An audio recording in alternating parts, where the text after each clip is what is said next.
प्रिय स्टूडेंट्स, मैं प्रशांत पालीवाल आरपीएससी अड्डा के डिजिटल प्लेटफॉर्म पर एक बार फिर से आपका स्वागत करता हूं। जो बच्चे एमपीपीएससी टैक्सेशन असिस्टेंट की तैयारी कर रहे हैं, वह चाहते थे कि पुराने एग्जाम के पेपर पर डिस्कशन किया जाए, तो मैं आज अकाउंट्स के प्रीवियस एग्जाम्स में पूछे गए क्वेश्चंस आपके लिए लेके आया हूं और उन पर अपन चर्चा करने वाले हैं।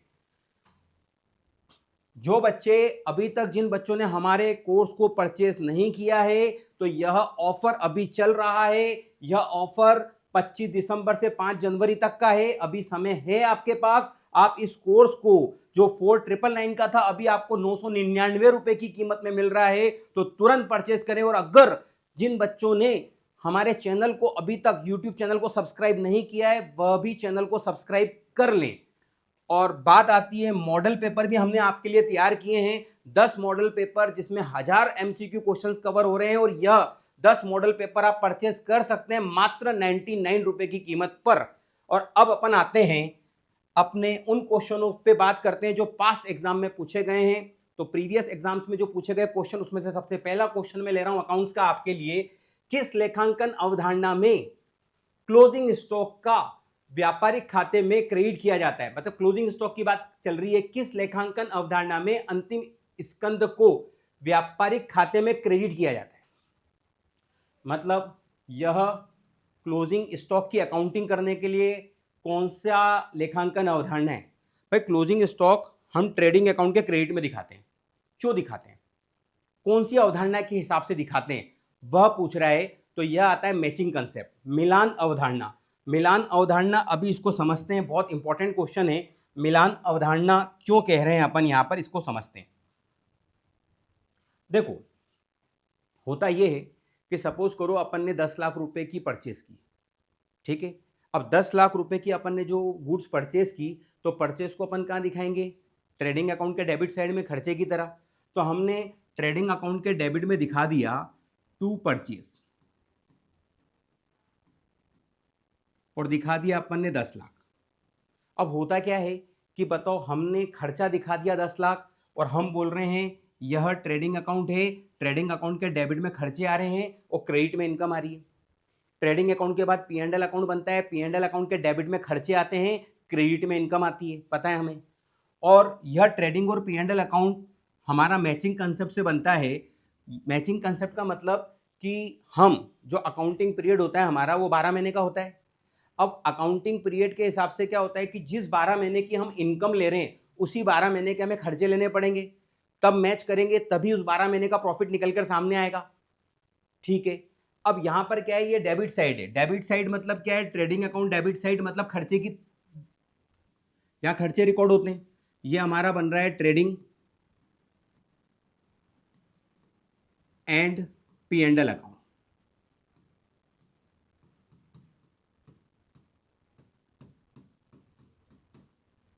अब हुआ ये कि अपन ने परचेज दिखा दी 10 लाख की। अब यहां पर इनकम आ रही है, इनकम में आ गई सेल्स, ठीक है।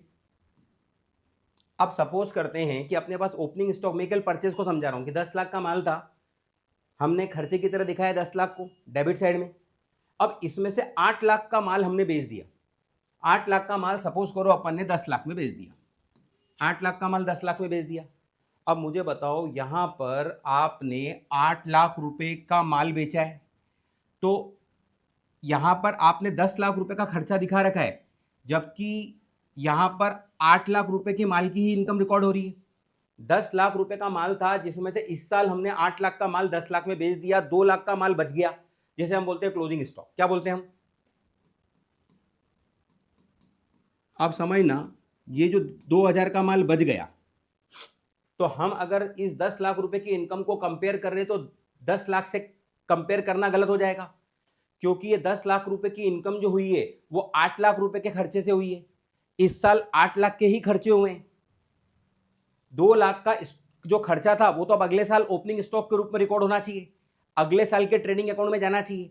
10 लाख का माल हमने खरीदा था, जिसमें से 2 लाख का माल हम अगले साल बेचने वाले हैं, क्योंकि वो 2 लाख का माल हम बेच नहीं पाए। तो बेच नहीं पाए, तो अब मैचिंग कंसेप्ट क्या कहता है कि अगर इस तरह से देखेंगे तो प्रॉफिट जीरो आ जाएगा। लेकिन मैचिंग कंसेप्ट कहता है कि इस साल का खर्चा 8 लाख है, जबकि आपने रिकॉर्ड कर रखा है 10 लाख को, तो 10 लाख को 8 लाख करने के लिए हमें 2 लाख कम करना पड़ेगा, और 2 लाख कम करने के लिए हम 2 लाख को क्लोजिंग स्टॉक की अकाउंटिंग करेंगे। तो क्लोजिंग स्टॉक की अकाउंटिंग करके क्या कर रहे हैं हम, 10 लाख की परचेज थी, क्लोजिंग स्टॉक 2 लाख का रिकॉर्ड कर रहे हैं, मतलब नेट परचेस 8 लाख दिखा रहे हैं। नेट परचेस 8 लाख है, 8 लाख की चीज को 10 लाख में बेचा तो 2 लाख का ग्रॉस प्रॉफिट आ जाएगा अपना, ग्रॉस प्रॉफिट बैलेंसिंग फिगर में आ जाएगा अपना 2 लाख का। ऐसा तो क्लोजिंग स्टॉक की जो अकाउंटिंग की जाती है, क्लोजिंग स्टॉक की अकाउंटिंग की जाती है। क्लोजिंग स्टॉक हमारा एडजस्टमेंट है, लास्ट में साल के एंड में फिजिकल वैल्यूएशन होता है, तो क्लोजिंग स्टॉक एडजस्टमेंट है, ट्रेडिंग अकाउंट के क्रेडिट में लिखते हैं, यहां क्रेडिट इफेक्ट देते हैं, और बैलेंस शीट में दूसरा इफेक्ट देते हैं, बैलेंस शीट के असेट साइड में लिखते हैं, वहां डेबिट इफेक्ट देते हैं। तो ये हमें पता है, पर ये क्यों करते हैं, इसलिए करते हैं क्योंकि जो 2 लाख का माल हम नहीं बेच पाए, यह 2 लाख का माल जब हमने खरीदा था तो वो इस 10 लाख में, इस परचेस के अंदर इंक्लूड था। अब हमने ये 10 लाख का परचेस नाम का खर्चा दिखा रखा है ट्रेडिंग के डेबिट में, जबकि वास्तव में इस साल का खर्चा 8 लाख ही है, क्योंकि 2 लाख का जो परचेस, जो हमने 10 लाख की परचेस की थी, उसमें तो 2 लाख की परचेस तो अगले साल क्लियर होने वाली है, अगले साल बिकने वाली है। तो हम क्या करते हैं, मैचिंग कंसेप्ट कहता है कि इस पीरियड का ही खर्चा, साल अपना चालू हो रहा है, फाइनेंशियल ईयर है 1 अप्रैल को, खत्म हो रहा है 31 मार्च को, तो 1 अप्रैल से 31 मार्च के बीच में आपने जो चीज बेची है वो आपकी इनकम सेल्स है। अब आपको पता है कि आपके पास परचेज जो किया था वो पूरा का पूरा नहीं बिका है, बच गया है, जो बच गया है वो क्लोजिंग स्टॉक है, जो बच गया है वो अगले साल का खर्चा आना चाहिए, अगले साल ट्रेडिंग अकाउंट के डेबिट में ओपनिंग स्टॉक के रूप में जाना चाहिए। वो तब जाएगा जब आप मिलान कंसेप्ट के हिसाब से क्लोजिंग स्टॉक की अकाउंटिंग करेंगे। तो हमें कहता है कि क्लोजिंग स्टॉक की अकाउंटिंग की जाती है, अकाउंटिंग करने का बोल रहा है, क्लोजिंग स्टॉक की बात कर रहा है, ट्रेडिंग अकाउंट के क्रेडिट में लिखा जाता है, मतलब अकाउंटिंग की बात कर रहा है कि हम क्लोजिंग स्टॉक को ट्रेडिंग अकाउंट के क्रेडिट में लिखकर क्या करते हैं, हम परचेस को कम करते हैं। हम क्या करते हैं, हम परचेस को नेट करते हैं। हम क्या करते हैं, हम इस 12 महीने के खर्चे को रिकॉर्ड करते हैं ताकि उसको कंपेयर किया जा सके, उसको मिलाया जा सके इस 12 महीने की इनकम से। तो क्लोजिंग स्टॉक की जो अकाउंटिंग की जाती है वह किस कंसेप्ट के हिसाब से की जाती है, तो वो मैचिंग कंसेप्ट मतलब मिलान अवधारणा के अनुसार की जाती है। अब बच्चे बोलते हैं सर कंजर्वेटिज्म कंसेप्ट में हमें कंफ्यूजन होता है, रूढ़िवादिता के कंसेप्ट में हमें कंफ्यूजन होता है। भाई रूढ़िवादिता का कंसेप्ट क्लोजिंग स्टॉक के वैल्यूएशन के लिए, रूढ़िवादिता का जो कंसेप्ट है, कंजर्वेटिज्म जो कंसेप्ट है, वह क्लोजिंग स्टॉक का वैल्यूएशन करना सिखाता है, क्लोजिंग स्टॉक का वैल्यूएशन करना सिखाता है। रूढ़िवादिता का कंसेप्ट, रूढ़िवादिता का कंसेप्ट कहता है कि क्लोजिंग स्टॉक का वैल्यूएशन करो लागत मूल्य और कॉस्ट प्राइस और net realisable value whichever is less पर। तो कंजर्वेटिज्म कंसेप्ट, रूढ़िवादिता का कंसेप्ट क्लोजिंग स्टॉक के मूल्यांकन करना सिखाता है, लेकिन क्लोजिंग स्टॉक की अकाउंटिंग करने का जो कंसेप्ट है वह है मिलान कंसेप्ट। तो यहां मुझे पूछ रहा था कि हम क्लोजिंग स्टॉक को ट्रेडिंग अकाउंट के क्रेडिट में लिखते हैं, यह किस अवधारणा के हिसाब से, तो मिलान अवधारणा। अगर वो बोलता है कि क्लोजिंग स्टॉक का मूल्यांकन जो करते हैं, जिसके लिए अकाउंटिंग स्टैंडर्ड 2 बना हुआ है, वहां कौन सा कंसेप्ट है, तो रूढ़िवादिता का कंसेप्ट है। तो इसमें कंफ्यूज नहीं होना है, बहुत इंपॉर्टेंट क्वेश्चन बनता है एग्जाम में। चलो आगे बढ़ते हैं। अगला क्वेश्चन कहता है संपत्तियों का हास। अब भैया हास, अब हास के लिए अगर मुझसे अवधारणा पूछ रहा है कि जो हम असेट्स पर हास लगाते हैं, तो हास लगाने के लिए हम असेट्स की एस्टिमेटेड लाइफ देखते हैं, ठीक है, और हम उसकी कॉस्ट प्राइस देखते हैं। क्या देखते हैं, हम संभावित जीवन के आधार पर निकालते हैं, ना कि उसका बाजार मूल्य देखते हैं। बाजार मूल्य नहीं देखते हैं भाई। हम जब बात करते हैं संपत्तियों पर हास लगाने की, अकाउंटिंग स्टैंडर्ड 6 वो हमें कहता है कि भैया संपत्ति पर जो हास लगेगा उसके लिए आप संपत्ति की लागत देखोगे, हिस्टोरिकल कॉस्ट कंसेप्ट को अपनाओगे और उस लागत को संपत्ति के जीवन में, संपत्ति की एस्टिमेटेड लाइफ में बांट दोगे। समझिए बात। तो यदि अपने से डेप्रिसिएशन की बात करता है तो वह आता है कॉस्ट कंसेप्ट, कॉस्ट कंसेप्ट आएगा। यहां बाजार मूल्य को इग्नोर किया जाता है, केवल संपत्ति की लागत देखी जाती है, उनका जीवन काल देखा जाता है, लागत को जीवन काल में बिखेर दिया जाता है, स्प्लिट कर दिया जाता है यह लागत अवधारणा कहलाती है। कौन सी अवधारणा कहलाएगी? लागत अवधारणा। अवधारणा के ऊपर बहुत क्वेश्चन एग्जाम में बन जाते हैं, ध्यान से देखते हैं। अगला, लेखांकन समीकरण सत्यापित है। भैया लेखांकन समीकरण मतलब अकाउंटिंग इक्वेशन। अगर कोई हमसे पूछता है कि अकाउंटिंग इक्वेशन किसको रिप्रेजेंट करता है, तो वहां पर डबल एंट्री कंसेप्ट को भी दिखा देता है। दूसरी चीज, अगर वो पूछता है कि इसको देखकर क्या लगता है, बैलेंस शीट की तरह फीलिंग आती है, ये भी सही है। और अकाउंटिंग कंसेप्ट है क्या? अकाउंटिंग कंसेप्ट कहता है कि बिजनेस की assets equal to capital plus liability, capital plus liability. तो यहां देख लेते हैं, पूंजी ठीक है कैपिटल, माइनस का दायित्व इधर आ गया तो प्लस दायित्व, इक्वल टू संपत्ति। बिल्कुल यही लेखांकन समीकरण है, इसी से सत्यापित किया जाता है। हमसे पूछ रहा है कैपिटल, लायबिलिटी और असेट्स का रिलेशन, ये रिश्ता क्या कहलाता है? तो आप सबको पता है कि लेखांकन समीकरण इस तरह से इस्टेब्लिश किया जाता है। नेक्स्ट क्वेश्चन, क्वेश्चन नंबर 4, गुणात्मक लेन देन खाते में नहीं दिखाए जाते हैं क्योंकि? देखो, गुणात्मक लेन देन भी हो सकता है, कोई सी चीज ऐसी हो सकती है जिसको हमें कहना चाहिए कि भैया ये बहुत बुद्धिमान है, इंटेलिजेंट वर्कर हमारे यहाँ काम करते हैं, टैलेंटेड वर्कर हमारे यहाँ काम करते हैं, एफिशिएंट वर्कर हमारे यहाँ काम करते हैं। तो ये एफिशिएंसी को भी बैलेंस शीट के असेट साइड में दिखाना चाहिए, टैलेंट को भी दिखाना चाहिए, हॉनेस्टी को भी दिखाना चाहिए, ईमानदारीता को भी दिखाना चाहिए। पर ये सब चीज़ें असेट्स होने के बाद भी हम असेट साइड में नहीं दिखा पा रहे। उसकी वजह है, साफ तौर पे कह रखा है कि हर वह चीज जिसका मनी में मेजरमेंट हो सकता है, मनी में मेजरमेंट हो सकता है, केवल उसी को दिखाया जाए। अब बताओ, होनेस्टी, ईमानदार है भाई वो, ठीक है ना, वो स्ट्रांग है ना, एबिलिटी अच्छी है, एफिशिएंट है, ये सब चीज़ें रिकॉर्ड नहीं होती है क्योंकि मनी मेजरमेंट कंसेप्ट के कारण। मनी मेजरमेंट कंसेप्ट कहता है हर वह चीज़ जिसको आप मनी में वैल्यू कर सकते हो वही अकाउंटिंग में रिकॉर्ड होने वाली है। तो ये कह रहा है कि गुणात्मक लेन देन खाते में नहीं लिखे जाते हैं। क्यों? क्योंकि मनी मेजरमेंट कंसेप्ट कहता है कि गुणात्मक लेन देन को नहीं लिख सकते हो क्योंकि इसका मनी में मेजरमेंट नहीं किया जा सकता है। तो मुद्रा मापन अवधारणा, मनी मेजरमेंट कंसेप्ट, तो सी पे टिक लगाएंगे। आगे बढ़ते हैं। अवधारणा के क्वेश्चन एग्जाम में बहुत पूछे जाते हैं। संभाव्य दायित्व को दिखाया जाता है क्योंकि? अब बताओ, यहां बोल रहा है संभाव्य दायित्व, कॉन्टीजेंट लाइबिलिटी को दिखाते हैं अपन, बैलेंस शीट के नीचे दिखाते हैं, दिखाना जरूरी होता है। कॉन्टीजेंट असेट्स को नहीं दिखाना है बैलेंस शीट के नीचे, लेकिन यहाँ कॉन्टीजेंट लाइबिलिटी को दिखाना है। भाई हम बैलेंस शीट, देखो हर चीज़ की बात कर रहे हैं अपन, कॉन्टीजेंट लाइबिलिटी को दिखाया जाता है। क्यों? क्योंकि ये कंजर्वेटिज्म कंसेप्ट, रूढ़िवादिता की परंपरा है कि भाई अगर फ्यूचर में कोई इनकम होने वाली है उसे रिकॉर्ड मत करो, लेकिन फ्यूचर में जो कोई लाइबिलिटी आपके ऊपर क्रिएट होने वाली है, जो आपको किसी को भुगतान करना पड़ सकता है, उस चीज़ को आप रिकॉर्ड करो। ये रूढ़िवादिता का कंसेप्ट है। कंजर्वेटिव कंसेप्ट बोलता है क्लेवर कंसेप्ट, मतलब आप चतुर हो, आपके अंदर दिमाग है, आप अपने आप की व्यवस्था करके चल रहे हो, आगे जाके आप परेशान नहीं होने वाले हो। ये बोलता है कि क्लोजिंग स्टॉक का वैल्यूशन, कॉस्ट प्राइस और net realisable value whichever is less पे करो, ये बोलता है। डेटर्स पे पीबीडी बनाओ, ये कंसेप्ट बोलता है। समझ में बात? असेट्स पे डेप्रिसिएशन लगाओ, ये कंसेप्ट बोलता है।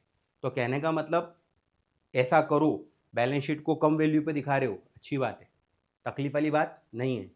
कॉन्टीजेंट लाइबिलिटी है, उसे भी अपने दिमाग में रखो, बैलेंस शीट के नीचे दिमाग में रखो, नोट के रूप में दिखाओ। तो यह संभाव्य दायित्व को दिखाया जाता है, रूढ़िवादिता की परंपरा के अनुसार दिखाया जाता है। नेक्स्ट क्वेश्चन, गुप्त संचय का सिद्धांत तोड़ता है। भाई गुप्त संचय बन जाते हैं, कई बार हम चाहें ना चाहें गुप्त संचय बन ही जाते हैं। रिवोल्यूशन अकाउंट बनाते हैं तो सामने आते हैं और रिवोल्यूशन का प्रॉफिट हो गया साहब, तो बन जाते हैं। तो यह किसको तोड़ देता है? भाई हम चीज़ों को डिस्क्लोज नहीं कर पाए, हम चीज़ों को बता नहीं पाए, तो प्रकटीकरण को तोड़ देता है। किसको तोड़ देता है? ये प्रकटीकरण को तोड़ देता है। गुप्त संचय बन जाते हैं, प्रकटीकरण को तोड़ देता है, सिद्धांत को तोड़ देता है। आगे, फिर निम्न में से कौन सी मुख्य लेखांकन अवधारणा नहीं? मुख्य लेखांकन अवधारणा का मतलब ये होता है कि वह अवधारणा, आपने कहा ये अवधारणा मान लो, अपना लो, मैंने कहा बिल्कुल अपना लेंगे। अपना सकते हैं? हाँ। अपना लोगे? बिल्कुल। ऐसा है तो फिर मुख्य अवधारणा है। अपना नहीं पा रहे हैं, दिक्कत आती है, क्लासिफिकेशन करने में दिक्कत आती है, कुछ दिक्कत आती है, तो वो मुख्य अवधारणा से बाहर हो जाएगी। देखते हैं कौन होता है। चालू अवधारणा, ये मानो कि आपका बिजनेस चलता रहेगा, चलता रहेगा, चलता रहेगा, चलता रहेगा। आप मर जाओगे पर आपका बिजनेस चलता रहेगा, चलता रहेगा, चलता रहेगा, कोई और चलाएगा पर चलता रहेगा। गोइंग कंसर्न कंसेप्ट मुख्य अवधारणा है। दूरदर्शिता, कंजर्वेटिज्म कंसेप्ट, दूरदर्शिता रखी जाती है। अभी बताया मैंने आपको कि क्लोजिंग स्टॉक का अपन वैल्यूएशन क्या करते हैं, नेट रियलाइजेबल वैल्यू और cost price which ever is less पे करते हैं।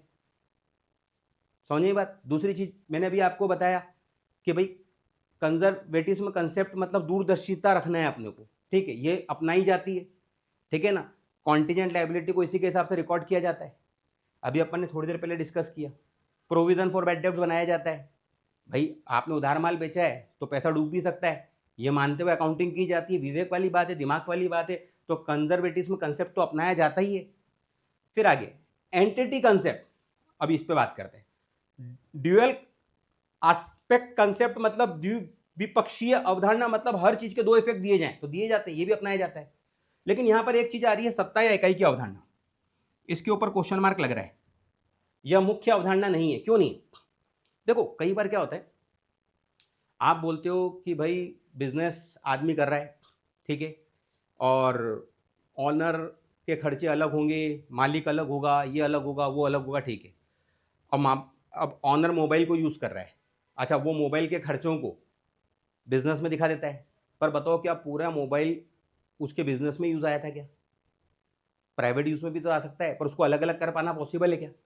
अच्छा वो जो व्हीकल बिजनेस का यूज़ कर रहा है, पेट्रोल का खर्चा बिजनेस में दिखा रहा है, वो बिजनेस का खर्चा मान रहा है, पर उस गाड़ी से कई बार वो घर पे भी तो गया होगा, उसके पर्सनल भी तो काम निपटाए होंगे उसने।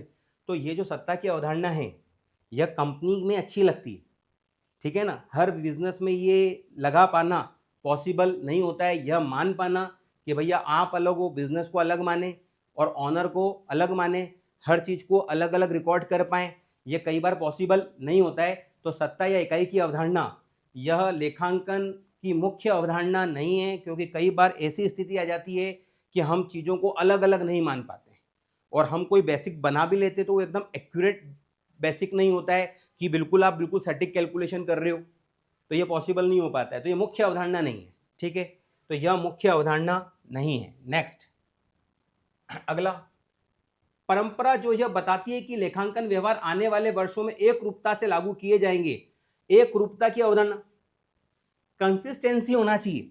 कंसिस्टेंसी कंसेप्ट मतलब अगर आप डेप्रिसिएशन की WDV मेथड आप अपना रहे हो इस साल, तो अगले साल भी यही अपनाओ, अगले हर बार वही अपनाते रहो, आप मेथड को चेंज मत करो, मेथड जो थी वही अपनाओ। अगर आप रॉ मटेरियल का वैल्यूएशन करने के लिए अपने बिजनेस में सिंपल एवरेज मेथड अपना रहे हो, तो हर साल सिंपल एवरेज अपनाओ। अगर आप फीफो अपना रहे हो तो फीफो फीफो फीफो चलने दो, जो कर रहे हो वह चलने दो, मेथड चेंज मत करो। और यह हमें कहता है एक रूपता की अवधारणा, कंसिस्टेंसी कंसेप्ट, ये हमें कहता है। तो क्वेश्चन था, परंपरा जो यह बताती है कि लेखांकन व्यवहार आने वाले वर्षों में एक रूपता से लागू किए जाएंगे, जो हमारे यहां था वही मेथड चलती रहेगी, यह एक रूपता की अवधारणा कहलाती है।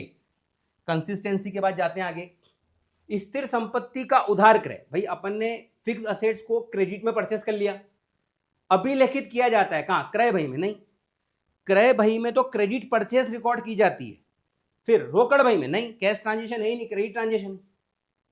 रोकड़ बही में तो कैश ट्रांजेक्शन आते हैं, ये तो क्रेडिट ट्रांजेक्शन है। मुख्य जनरल में, राइट, इसको मुख्य जनरल में रिकॉर्ड किया जाता है। नेक्स्ट क्वेश्चन, क्वेश्चन नंबर 10, परंपरा के अनुसार अशोध्य एवं संदिग्ध ऋण के लिए प्रावधान किया जाता है। कंजर्वेटिज्म कंसेप्ट, रूढ़िवादिता के अनुसार, भाई भविष्य में होने वाली हानि को हम पहले रिकॉर्ड कर लेते हैं, कंजर्वेटिज्म कंसेप्ट कहलाता है, रूढ़िवादिता की अवधारणा कहलाती है। टिक लगाएंगे, आगे बढ़ जाएंगे। आगे, खाता बही में लेन देनों को अंकित करने की प्रक्रिया कही जाती है। खाता बही की बात चल रही है, खाता बही में कोई ट्रांजेक्शन आता है तो हम बोलते हैं उसकी पोस्टिंग हो रही है। खाता बही में कोई चीज आती है तो बोलते हैं पोस्टिंग हुई, क्या हुई? तो इसको बोलते हैं खतौनी। खतौनी बी ऑप्शन, खतौनी कहलाती है। खाता बही में लेन देनों को अंकित करने की, उसको लाने की प्रक्रिया कही जाती है, खतौनी कही जाती है, पोस्टिंग कही जाती है, ठीक है। बुक कीपिंग का क्वेश्चन हुआ एक, आगे बढ़ते हैं। निम्नलिखित में से कौन सी अमृत समृद्धि नहीं है, मतलब इंटेंजिबल असेट्स नहीं है, ठीक है ना। तो इंटेंजिबल असेट्स ख्याति होती है, वो बोल रहा है नहीं है, पता करो, ठीक है। टेंजिबल असेट्स है भाई गुडविल, कॉपीराइट ये भी टेंजिबल असेट्स है, देनदार यह टेंजिबल असेट्स नहीं है, यह पर्सनल अकाउंट है, ठीक है।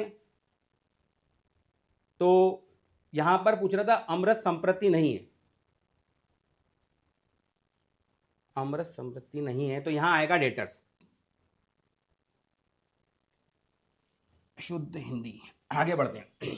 नाम मात्र खाते में डेबिट शेष दिखाते हैं। नाम मात्र मतलब नॉमिनल अकाउंट। नॉमिनल अकाउंट का डेबिट शेष दिखाते हैं, खर्चा है भाई। नॉमिनल अकाउंट का डेबिट बैलेंस क्या कहलाता है? एक्सपेंसेस कहलाता है। नॉमिनल अकाउंट का डेबिट बैलेंस क्या कहलाता है? एक्सपेंसेस कहलाता है। और नॉमिनल अकाउंट का क्रेडिट बैलेंस क्या कहलाता है? इनकम कहलाता है। ठीक है, आगे अगला क्वेश्चन। प्राथमिक प्रमाणकों के अभाव में, भैया आपके पास प्राइमरी अगर प्रमाणक नहीं है, सर्टिफिकेट नहीं है, दिखाया गया प्रमाणक सहायक प्रमाणक कहा जाता है। तो सब्सिडरी जो डॉक्यूमेंट्स आप दिखाते हो, जिसके बेस पे अकाउंटिंग करवाते हो, वह कहलाता है कोलेक्ट्रल। हाँ, समपार्श्विक प्रमाणक कहलाता है।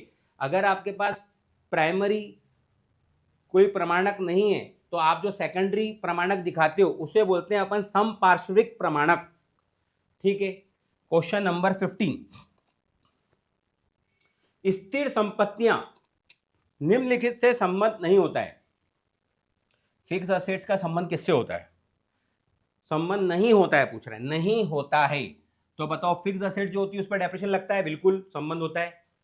फिक्स असेट्स को खरीदने का उद्देश्य क्या होता है? कि प्रोडक्शन करेंगे। उत्पादन का उद्देश्य होता है, बिल्कुल होता है। पुनर्विक्रय के लिए नहीं होती है, बिल्कुल सही बात। फिक्स असेट्स वो होती है जिसे हमने अपने बिजनेस के लिए खरीदा है, अपने बिजनेस में लंबे समय तक रखने के लिए खरीदा है, बिजनेस में यूज करने के लिए खरीदा है, जिसपे हम डेप्रिसिएशन लगाते हैं, जिससे हम प्रोडक्शन करते हैं, लेकिन विक्रय करने के लिए नहीं होती है, पुनर्विक्रय के लिए नहीं होती है। ठीक है ना? तो पुनर्विक्रय के लिए नहीं होती है, तो संबंध नहीं होता है। नहीं, संबंध नहीं होता है। तो ये तो संबंध होता है, पुनर्विक्रय के लिए नहीं पे आना पड़ेगा अपने को। स्थिर संपत्ति निम्नलिखित से संबंध नहीं होता है, तो हास लगता है। उत्पादन का उद्देश्य ये भी होता है। पुनर्विक्रय के लिए नहीं होती है फिक्स असेट, बिल्कुल सही बात है। पुनर्विक्रय के लिए तो यह यहां टिक लगाएंगे। पुनर्विक्रय के लिए, पुनर्विक्रय के लिए नहीं होती है ये, तो संबंध नहीं होता है, इसे बेचा नहीं जाता है, ये रीसेल के लिए नहीं होती है। फिक्स असेट्स क्यों होती है? फिक्स असेट्स क्या है? फिक्स असेट्स जिस पर डेप्रिसिएशन लगता है, जिससे हम प्रोडक्शन करते हैं, जिसे हम विक्रय, जिसे हम सेल्स करने की सोचते भी नहीं है, जिसे हम रीसेल करने की नहीं सोचते हैं। ये बोल रहा है कि पुनर्विक्रय करने के लिए रखी है आपने फिक्स असेट्स, गलत बात। तो स्थिर संपत्ति का संबंध नहीं होता है किससे? पुनर्विक्रय के लिए नहीं होती है ये यूज करने के लिए होती है, इसे बेचने के लिए नहीं होती है। तो यहां आएगा पुनर्विक्रय के लिए नहीं, पुनर्विक्रय के लिए। यह ऑप्शन गलत दे रखा था इसमें। ठीक है, आगे अगला क्वेश्चन। एक खाता हो सकता है, खाता अकाउंट्स की बात कर रहे हैं, तो आजकल अकाउंट्स आप मार्केट में देखोगे तो अपनी जो सब्सिडरी बुक्स आती है वो भी तो एक प्रकार का अकाउंट्स ही है, बुक्स के फॉर्म में आती है। तो बंधी हुई किताब तो किताब ही तो है, तो खाता हो सकता है। अच्छा, खाते को आप अगर खुले पेज में रखो तो भी रख सकते हो, कोई बोल थोड़ा रहा है कि चिपके हुए रहना चाहिए, हर पेज को अलग अलग रख लो आप, कोई दिक्कत थोड़ा है। फिर कहता है कार्ड की तरह रखो, बिल्कुल रख सकते हो। ये सभी तो खाते सभी तरीके के देखने को मिलते हैं आजकल, तो ये सभी फॉर्मेट मार्केट में अवेलेबल हैं, लोग इनका उपयोग कर रहे हैं। लेखांकन प्रविष्टियों का अंकगणितीय शुद्धता जांच किसकी सहायता से की जा सकती है? भैया अंकगणितीय रूप से सही है या गलत, तो वह जांचने का काम कौन करता है? प्रविष्टियां सही थी, गलत थी, अंकगणितीय शुद्धता जांचना, अंकगणितीय शुद्धता जांचने का काम करता है ट्रायल बैलेंस। तो अंकगणितीय शुद्धता जांचने का काम करता है तलपट। तलपट द्वारा हम अंकगणितीय शुद्धता क्या कर लेते हैं? अपन पढ़ लेते हैं, पकड़ लेते हैं। आगे, खाता बही से लिए गए सभी खातों के शेष को, विवरण को कहा जाता है तलपट। खाता बही के सारे खातों का जो बैलेंस आता है उसको जहां दिखाते हैं, वो पूरा विवरण जो बनता है उसे लोग कहते हैं ट्रायल बैलेंस कहते हैं। उसे ट्रायल बैलेंस दोनों तरफ से मैच कर जाता है। जब विक्रय 4,80,000 रुपए, ठीक है, कुल हानि लागत मूल्य का 25% है। चलो रुक जाते हैं यहां पर। अब ये बोल रहा है कि हानि की बात कर रहा है, लागत मूल्य का 25% है और विक्रय हमें दे रखा है। अगर हमें सेल्स दे रखा है और हमें कॉस्ट ऑफ गुड्स सोल्ड निकालना हो तो कैसे निकालेंगे वो समझा रहा हूं मैं आपको। ये कह रहा है हानि हुई है और लागत का 25% हुई है, मतलब लागत मतलब कॉस्ट, जितने की चीज थी उससे हमने कम में बेचा, कॉस्ट वाली चीज को लॉस में बेचा, कॉस्ट से कम में बेचा, और ये हमारी होगी सेल्स। अब बोल रहा है हानि हुई है 25%, मतलब किसी चीज को 100 मानना पड़ेगा तभी आप लॉस को 25 बोल पाओगे। हानि 25% हुई है किसकी? लागत की, तो लागत 100 हो गई। लागत 100 है, हानि 25 है, तो सेल्स हो जाएगी 75, सेल्स का अमाउंट हो जाएगा 75। तो हमें सेल्स का अमाउंट दे रखा है 4,80,000, सेल्स का अमाउंट दे रखा है, हम सीओ कॉस्ट निकाल लेते हैं, कॉस्ट ऑफ गुड्स सोल्ड निकाल लेते हैं अपन। कैसे निकालेंगे, अपने को सेल्स का अमाउंट दे रखा है और सेल्स अपने को पता है 75 के इक्वल है, 100 के इक्वल कितना निकाल सकते हैं अपन, यह आ रहा है 4,80,000, 4,80,000 75 के इक्वल है, तो 100 के इक्वल कितना, तो ये आ जाएगा अपना 6 लाख। इसको सॉल्व करेंगे तो ये आ जाएगा अपना कॉस्ट ऑफ गुड्स सोल्ड, मतलब जो चीज हमने बेची उसकी लागत, ये आ जाएगी अपनी 6,40,000। कैलकुलेशन एक बार करके देख लो आप भी।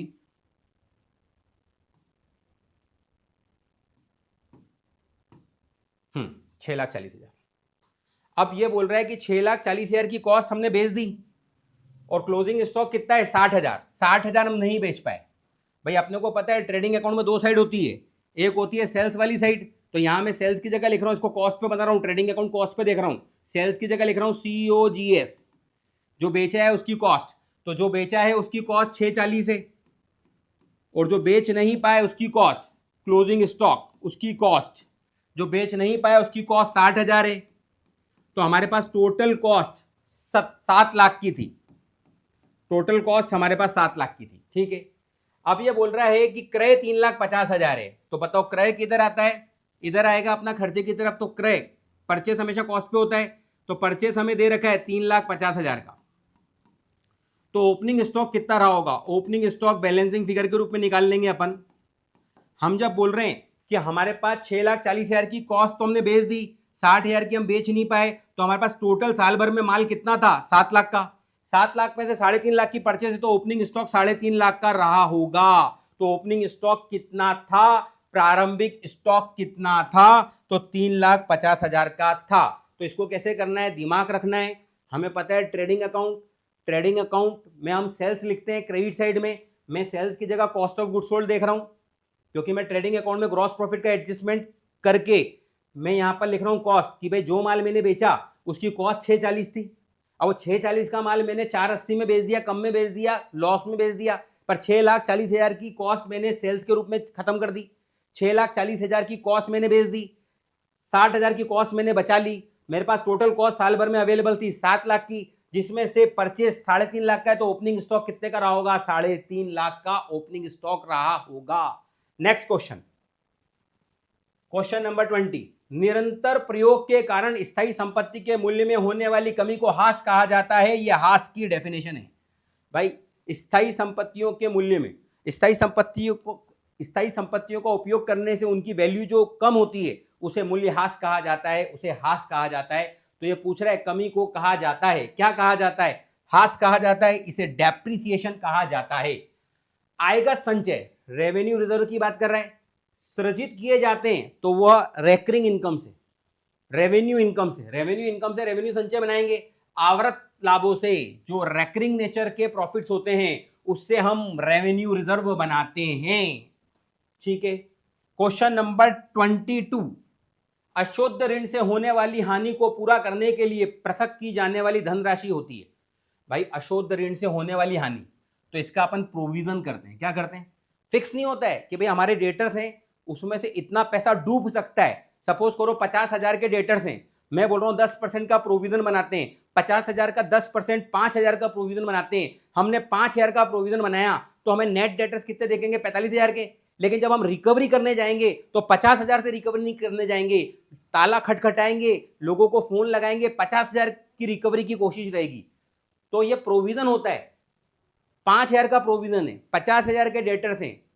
हो सकता है कि प्रोविजन हमने 5,000 का बनाया और कुछ भी बैड डेब्ट ना हो, प्रोविजन कहलाता है ये। अशुद्ध ऋण से होने वाली हानि को पूरा करने के लिए पृथक की जाने वाली लाभ की धनराशि, जो लाभ में से कुछ अमाउंट निकाल दिया जाता है उसे हम कहते हैं प्रोविजन। क्या कहते हैं हम उसे, प्रोविजन, प्रावधान कहा जाता है। अशुद्ध ऋण से होने वाली हानि के लिए हम प्रोविजन बनाते हैं, जिसको बोलते हैं provision for bad and doubtful debts account. तो प्रोविजन होता है वो। क्वेश्चन नंबर 23, पूर्वदत्त व्यय दिखाए जाते हैं। तो भाई अब पूर्वदत्त व्यय मतलब प्रीपेड एक्सपेंसेस। अगर मैं कंपनी की बात करूं तो कंपनी प्रीपेड एक्सपेंसेस दिखाए जाते हैं कहां? बैलेंस शीट के एसेट साइड में। कहां? लोन एंड एडवांसेस में। अगर कंपनी की बात करूं तो अगर ये बोल रहा है पूर्वदत्त व्यय दिखाए जाते हैं, कहता है एसेट साइड में, तो सही है। अगर वो कहता है लोन एंड एडवांसेस के हेड में, तो वो भी सही है। तो यहां हमें कह रहा है ऋण एवं अग्रिम, बिल्कुल सही, ऋण और अग्रिम में दिखाए जाते हैं। प्रीपेड एक्सपेंसेस असेट साइड में, लोन एंड एडवांसेस के अंदर, इस हेड के अंदर दिखाए जाते हैं। आगे, एक नए कारखाने भवन के उद्घाटन पर व्यय की गई धनराशि। भाई देखो, कारखाना भवन बन चुका है, कारखाना भवन हो चुका है, बन चुका है। अब उस भवन का आप उद्घाटन कर रहे हो, रिबन कटवा रहे हो, लोगों को नाश्ता करवा रहे हो, यह पैसा इस पे जो पैसा खर्च किया है वह कहलाता है आगम व्यय कहलाता है या पूंजीगत व्यय कहलाता है? पूंजीगत व्यय मतलब आप क्या कारखाना भवन में जोड़ दोगे? नहीं, अब नहीं जोड़ सकते, कारखाना बन चुका है, आप उसका उद्घाटन कर रहे हो, उद्घाटन पे जो व्यय कर रहे हो उसका अमाउंट छोटा होता है, उसका अमाउंट छोटा होता है, ठीक है ना? तो मटेरियलिटी नहीं होती है वो कि आप उसको आप कैपिटलाइज करो। पहली बात, उसका अमाउंट छोटा होता है। नाश्ता वगैरह करवा रहे हो, दूसरी बात, लोगों को बुला रहे हो, तीसरी बात, इससे आपका विक्रय प्रमोट होगा, आपका प्रोडक्ट बिकेगा, लोग आपके पास आएंगे। समझिए बात? तो ये चीज क्या है, एक सेलिंग एक्सपेंसेस की तरह ट्रीट की जा सकती है कि भैया लोग आए तो हमने अपना बिजनेस का प्रमोशन किया। तो ये अमाउंट छोटा होता है, तो यह कहलाता है आगम व्यय। क्या कहलाता है? यह कहलाता है रेवेन्यू एक्सपेंसेस। और आखिरी क्वेश्चन आज का कहता है हमसे, क्रमागत हास पद्धति के अंतर्गत वार्षिक हास की धनराशि आने वाले वर्षों में स्थिर रहेगी? नहीं, स्ट्रेट लाइन मेथड में स्थिर रहती है। अगर 1 लाख की असेट से 10% डेप्रिसिएशन लगा रहे हैं तो पहले साल भी डेप्रिसिएशन लगेगा 1 लाख का 10%, 10,000, दूसरे साल भी लगेगा 10,000, तीसरे साल भी लगेगा 10,000। लेकिन वो क्या होता है? स्ट्रेट लाइन मेथड होती है। क्या होती है वो होती है स्थिर पद्धति कहलाती है, निश्चित हास्य पद्धति कहलाती है। लेकिन यहां बोल रहा है क्रमागत हास्य पद्धति, WDV method, return down value method की बात कर रहा है। रिटर्न डाउन वैल्यू मेथड का मतलब क्या हुआ कि 1 लाख की असेट से 10% डेप्रिसिएशन लगा रहे हो, पहले साल डेप्रिसिएशन लगेगा 10,000, दूसरे साल 1 लाख में से 10,000 गए, 90,000 बचे, 90,000 का 10% 9,000 लगेगा। तीसरे साल फिर 90 में से 9 गए, 81,000 का 10% 8,100 लगेगा। या ऐसा सोचो 1 लाख की असेट से, 1 लाख की असेट्स पर पहले साल 10% से डेप्रिसिएशन 10,000 लगा। डेप्रिसिएशन तो डेप्रिसिएशन निकालना सिखा रहा हूं आपको। पहले साल का डेप्रिसिएशन 10,000 है तो दूसरे साल का डेप्रिसिएशन 10% कम होके आएगा। 10,000 का 10% 1,000 होता है, कम होके आएगा, तो दूसरे साल का डेप्रिसिएशन 9,000 होगा। पहले साल का डेप्रिसिएशन 10,000 है तो दूसरे साल का डेप्रिसिएशन 9,000 होगा। तीसरे साल का डेप्रिसिएशन फिर 10% कम होके आएगा। 9,000 का 10% 900 रुपए कम करके लिख दो आप, 8,100 आएगा।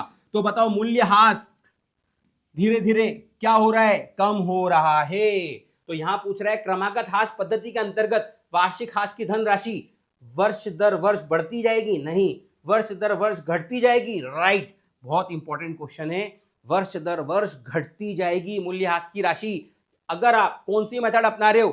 रिटर्न डाउन वैल्यू मेथड अपना रहे हो। तो देखो, मैं आपके लिए जो पास्ट एग्जाम में क्वेश्चंस पूछे गए हैं वो लेके आया हूं। तो आज मैंने 25 क्वेश्चन कराए, कल में इसी के आगे से 26 क्वेश्चन से स्टार्ट कर दूंगा। आप हमारे साथ यूं ही बने रहें। और जैसा कि मैंने आपको पहले भी कहा, देखो अब एग्जाम सामने नजर आ रही है, एग्जाम की डेट हमें नजर आ रही है, और एग्जाम की डेट को यूं ही देखते रहना, अपने सिलेबस की बातें करना और एक दूसरे को राय देना, ये तो आम बात है, ये आम बात है, और आम बात अपने को करनी नहीं। ठीक है, अपने सिलेबस के टॉपिक बार बार रिवाइज करना, अपने कंसेप्ट को स्ट्रॉन्ग बनाना और अपने टाइम को सही तरीके से इन्वेस्ट करना, और जितने ज़्यादा क्वेश्चन हो सके उसे पढ़ना, रिकॉल करना, यह अलग बात है। और अपने को अपने अंदर अलग बात रखनी पड़ेगी, अपने को सिलेक्शन चाहिए। मैं फिर कह रहा हूं कि जिन बच्चों ने अभी तक हमारे कोर्स को परचेस नहीं किया है, अभी यह कोर्स मात्र 999 की कीमत में मिल रहा है, यह कीमत बहुत कम है। अपन बिल्कुल लेट ना करें, समय बिल्कुल वेस्ट ना करें, उस कोर्स को परचेस करें। और केवल बातें नहीं करनी है, केवल राय नहीं देनी है, उन टॉपिकों को ढंग से देखना है, बार बार जितनी बार हो सके मैक्सिमम टाइम उसको रिकॉल करना है, और इस तरह हमारे साथ यूट्यूब चैनल पे बने रहना है ताकि हम आपके सामने इस तरह के कुछ इवेंट्स कर सकें, इंपॉर्टेंट क्वेश्चन आपसे डिस्कस कर सकें, पास्ट एग्जाम में क्या हुआ उसका एनालिसिस हम आपके सामने लेकर आ सकें। तो बहुत बहुत धन्यवाद आपका कीमती समय देने के लिए। फिर मिलेंगे, क्वेश्चन नंबर 26 के से अपन स्टार्ट करेंगे, आगे के और क्वेश्चन देखेंगे। तो आज यहीं पर इस चीज को रोका जाता है। Good bye.